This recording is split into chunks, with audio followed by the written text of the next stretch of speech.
Hello दोस्तों, स्वागत है आप सभी लोगों का राजस्थान एकेडमी पर। मैं प्रवीण सिंह आप सभी लोगों के साथ में। जैसा कि आप सभी लोग जानते हैं, इस वीडियो में डिस्कस करने वाला हूं। आप लोगों ने थंबनेल पर देखा होगा कि how to solve numericals in physics. और ये हम क्यों सीख रहे हैं? क्योंकि अभी देखा आपने कि लैब असिस्टेंट की वैकेंसी भी आने वाली है, साथ ही साथ सेकंड ग्रेड की वैकेंसी आने वाली है। तो जो भी स्टूडेंट साइंस से अगर सेकंड ग्रेड दे रहा हो या लैब असिस्टेंट की तैयारी कर रहा हो या अदर कोई भी एग्ज़ाम दे रहा हो जहाँ पर फिजिक्स जो है वो सब्जेक्ट आती हो, और फिजिक्स का मतलब 10th तक की नहीं, 11-12 लेवल की या ग्रेजुएशन लेवल की, तो वहाँ फिजिक्स में उनके पास में आ जाते हैं न्यूमेरिकल प्रश्न। और न्यूमेरिकल का मतलब होता है आंकिक प्रश्न। हिंदी में आंकिक प्रश्न कहने का मतलब है आप लोगों को जहाँ पर अंक दे रखे हो और आपको सॉल्व करके आंसर निकालना हो। तो मैं आज आप लोगों को इस वीडियो में ट्रिक सिखाने वाला हूँ, या एक कहिए कि आपको साइंटिफिक वे बताने वाला हूँ, जिससे अगर आप उसी मेथड को फॉलो करते हुए क्वेश्चन सॉल्व करते जाएंगे तो न्यूमेरिकल सॉल्व जल्दी होगा और सिस्टमेटिकली सही आंसर देगा और किसी भी स्टूडेंट को कोई प्रॉब्लम नहीं होगी। तो मैं आप लोगों को ये सिखाने वाला हूँ विथ प्रैक्टिकल। मैं आप लोगों को केवल ये नहीं बताने वाला कि ऐसे ऐसे करने से ये हो जाता है। मैं आपको प्रैक्टिकल सिखाऊंगा कि कैसे क्या करना चाहिए।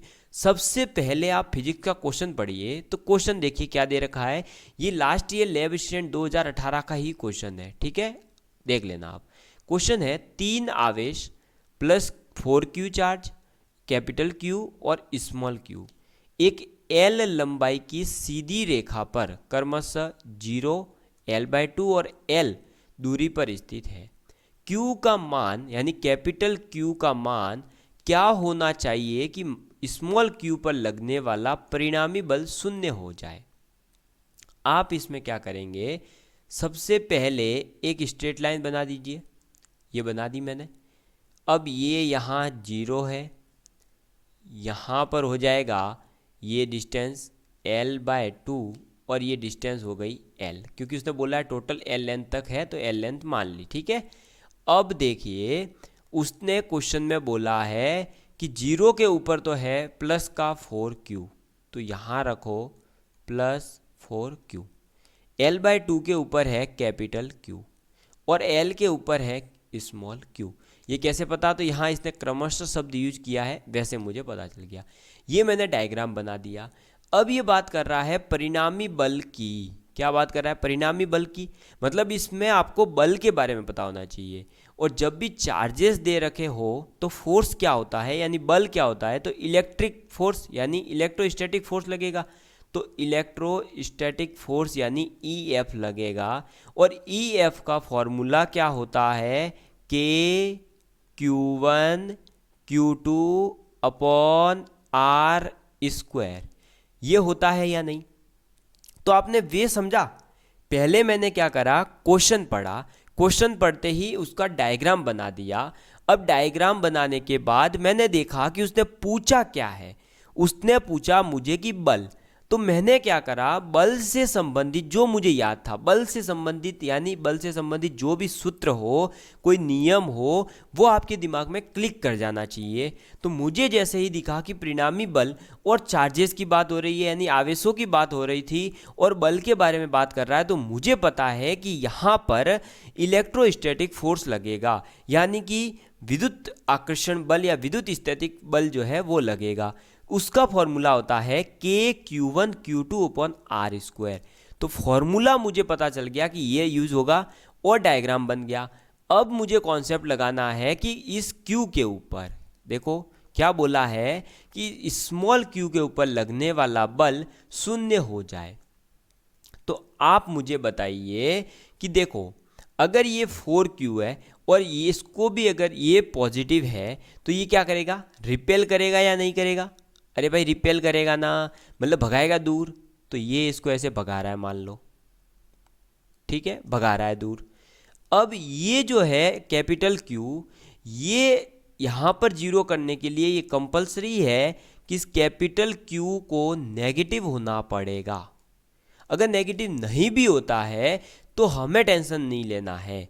हमें तो केवल क्या करना है कि आपको जो है इस प्लस 4Q की वजह से इस Q के ऊपर लगने वाला बल निकाल लीजिए।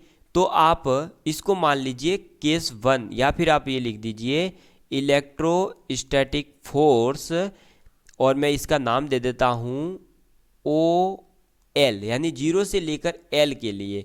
तो क्या होगा, के का के आ जाएगा, ये ब्लैक से लिख देता हूँ तो अच्छा दिखेगा, के का के आ जाएगा, Q1 हो जाएगा ये प्लस का 4Q, ठीक है, और Q2 हो जाएगा ये Q अपॉन में आर स्क्वायर, यानी डिस्टेंस, डिस्टेंस कितनी है L, तो ये हो जाएगा L स्क्वायर, ठीक है। ऐसे ही इलेक्ट्रोस्टैटिक फोर्स मुझे निकालना पड़ेगा इन दोनों चार्जेस के बीच में, क्योंकि मुझे बात करनी है केवल कैपिटल स्मॉल क्यू के बारे में। तो स्मॉल क्यू के ऊपर जितने भी चार्ज अलग बचे उन सब का फोर्स लगेगा, तो इस कैपिटल क्यू की वजह से लगेगा। तो वो क्या हो जाएगा, देखो ये हो जाएगा L/2 से L के लिए कितना हो जाएगा, के का के, कैपिटल क्यू का कैपिटल क्यू और स्मॉल क्यू का स्मॉल क्यू अपॉन में L/2 का होल स्क्वायर। तो हमारे पास स्मॉल क्यू के ऊपर, इसके ऊपर लगने वाला टोटल फोर्स जो होगा वो हम लिख चुके हैं। कौन कौन सा है, एक तो ये है, एक ये है। ये मैं कब लिख पाया, जब मुझे ये याद था। बात समझ में आ रही है। तो मुझे कहने का मतलब ये है कि क्वेश्चन पढ़ते ही आप या तो उसका डायग्राम बना दीजिए, फिर आप क्या करेंगे, उससे संबंधित जो फॉर्मूला, जो कॉन्सेप्ट आपको याद है वो लिख लीजिए। कॉन्सेप्ट यहाँ ये यूज होगा कि भाई प्लस प्लस चार्ज तो करते हैं रिपल्सन यानी प्रतिकर्षण, और प्लस माइनस चार्ज करते हैं आकर्षण, ठीक है। तो कॉन्सेप्ट भी याद है मुझे, और मुझे फॉर्मूला भी याद है। अब मुझे बोला कि नेट फोर्स 0 हो जाना चाहिए क्यू के ऊपर, तो इसका मतलब इस क्यू के ऊपर जितने भी फोर्स लग रहे हैं उनका सम 0 होगा। तो इस फोर्स का और इस फोर्स का जो ऐड करेंगे तो 0 आना चाहिए। तो देखो इसको ऐड करो और 0 के बराबर रख दो, क्या दिक्कत आ रही है। तो इन दोनों को ऐड करेंगे तो क्या हो जाएगा, मैं के को कॉमन लेके चल रहा हूँ और स्मॉल क्यू को कॉमन ले लिया, तो बचा अंदर वो लिख लो आप। क्या हो जाएगा यहाँ पर 4KQ upon L square plus, sorry ये के तो बाहर ले लिया है, तो यहाँ बचेगा 4Q अपॉन L स्क्वायर, और यहाँ कैपिटल Q, और देखो ये दोनों बाहर आ चुके हैं, ये L स्क्वायर और L स्क्वायर अपॉन 2 का स्क्वायर यानी कि 4, तो ये 4 ऊपर आ जाएगा, ये बन जाएगा। यहाँ से हम क्या करेंगे, KQ और ये 4 और नीचे L स्क्वायर पूरा का पूरा बाहर लेंगे, तो अंदर बचेगा केवल और केवल Q प्लस कैपिटल Q, ये आ जाएगा। और इस पूरे को रखना है 0 के बराबर। 0 के बराबर इसलिए रखना है क्योंकि उसने खुद ने बोला है कि स्मॉल क्यू के ऊपर परिणामी बल 0 होना चाहिए, तो ये मैंने 0 कर दिया। अब इसको सॉल्व करो तो देखो एल क्या है कांस्टेंट, क्यू क्या है कांस्टेंट, ये क्या है कांस्टेंट, ये क्या है कांस्टेंट, ये पूरा 0 में चला जाएगा। ये 0 में जाते ही क्या हो जाएगा, ये पूरा का पूरा 0 हो गया। तो बचा क्या कि capital Q is equal to minus Q। बात समझ में आ गई। तो मेरे पास में एक कंडीशन आ गई कि कैपिटल Q की वैल्यू माइनस Q होनी चाहिए, यानी ये रहा ऑप्शन नंबर ए, ठीक है। तो हमारे पास में मैंने आपको समझाने का प्रयास किया कि कैसे जो है आप लोगों को क्वेश्चन दिया जा सकता है और आप कैसे सॉल्व करेंगे। अगर कोई चाहता हो तो स्टेप लिख सकता है, सबसे पहले क्वेश्चन पढ़िए, फिर उसका डायग्राम बन रहा है तो डायग्राम बनाइए, डायग्राम बन गया और क्वेश्चन पढ़ लिया, उसके बाद उससे संबंधित जो भी सूत्र, उससे संबंधित जो भी कॉन्सेप्ट है वो आपके दिमाग में आ जाना चाहिए, और फिर चौथा आप उसे अप्लाई कर लीजिए। और यहाँ देख लीजिए मैंने यही करा, सबसे पहले डायग्राम बना दिया तो मुझे दिख गया कि Q कहाँ है, कैपिटल Q कहाँ है, प्लस का 4Q का है। फिर मुझे फॉर्मूला पता था, फिर मुझे ये देखो कि कॉन्सेप्ट पता था पहले ही वैसे तो, कि भाई आपका जो है सेम चार्ज तो क्या करेगा, रिपल करेगा और अपोजिट चार्ज अट्रैक्ट करेगा। तो मैंने इसीलिए यहाँ बता दिया था कि कैपिटल Q को नेगेटिव होना पड़ेगा। क्यों? क्योंकि ये इसको दूर भगा रहा है तो ये अपने पास बुलाएगा, तभी तो इस बेचारे के ऊपर 0 होगा ना भाई। एक आपको खींचे अपने घर की ओर, एक खींचे आपको बाहर की ओर, तभी तो आप जो है स्थिर रूप से अपने घर के दरवाजे पर खड़े रह पाएंगे। अगर अंदर खींचने वाले का बल ज़्यादा हुआ तो वो ले जाएगा अंदर, बाहर खींचने वाले का ज़्यादा हुआ तो बाहर ले जाएगा, लेकिन ऐसा बोला नहीं था। इसने बोला था परिणामी बल शून्य आना चाहिए। तो अब आपको समझ में आया होगा कि न्यूमेरिकल सॉल्व करने के लिए क्या आना चाहिए, डायग्राम बनाना चाहिए, क्वेश्चन समझ में आना चाहिए और उससे संबंधित फॉर्मूले जितने भी हैं वो याद होने चाहिए।